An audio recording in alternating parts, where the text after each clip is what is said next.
یہ جو ملاقات تھی انتہائی اہم تھی۔ ایک تو یہ پاکستان تحریک انصاف کے اس موقف کی جیت ہے کہ ہم کہیں نہیں چل کے جائیں گے، اب جس نے آنا ہے وہ ہمارے پاس آئے۔ ناظرین، اس ملاقات میں سہیل آفریدی کو اعتماد میں لینے کے لیے میں آپ کو یہ بالکل بریکنگ نیوز سورسز کی خبر بتا رہا ہوں کہ سہیل آفریدی کو اعتماد میں لینے کے لیے چند ایک میسیجز تھے جو دیے گئے، اور سہیل آفریدی کو یہ یقین دہانی کروائی گئی کہ ہم حکومت KPK کے ساتھ مل کے چلیں گے، آپ بھی ہمارے ساتھ تعاون کریں۔ سہیل آفریدی نے اس کے جواب میں صرف سمپل ایک نکاتی ایجنڈا، انہوں نے کہا جی کہ جو کچھ ہوگا عوام کے سامنے ہوگا، بند کمروں میں کچھ بھی نہیں ہوگا۔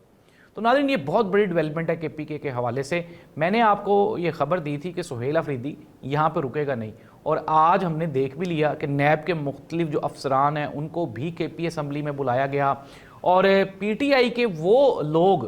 جو کہ 9 مئی کے کیسز کو فیس کر رہے تھے KPK میں، پھر ان کی رہائیاں ہو گئیں لیکن ان کے کیسز چل رہے تھے، انہوں نے بھی احتجاج کیا آج CM ہاؤس کے باہر۔ انہوں نے کہا کہ دیکھیں جی، ہم اپنا سب کچھ لٹا چکے ہیں پاکستان تحریک انصاف کی خاطر، اب تو ہمارے پاس پیسے نہیں ہیں کہ ہم وکیل کو فیس دے سکے۔ تو ناظرین، میں آپ کو یہ بریکنگ نیوز دے رہا ہوں کہ سہیل آفریدی نے نہ صرف ان کی بات سنی ہے، اور سننے کے بعد فوراً سے پہلے KPK حکومت کو یہ آرڈر جاری کیے گئے ہیں کہ جتنے بھی 9 مئی کے قیدی ہیں پاکستان تحریک انصاف کی جانب سے، جن کی رہائیاں ہو گئیں، جن کے کیسز چل رہے ہیں، تو ان کی حکومت ایز سون ایز پاسبل اور ہر ممکن مدد ان کی کرے گی۔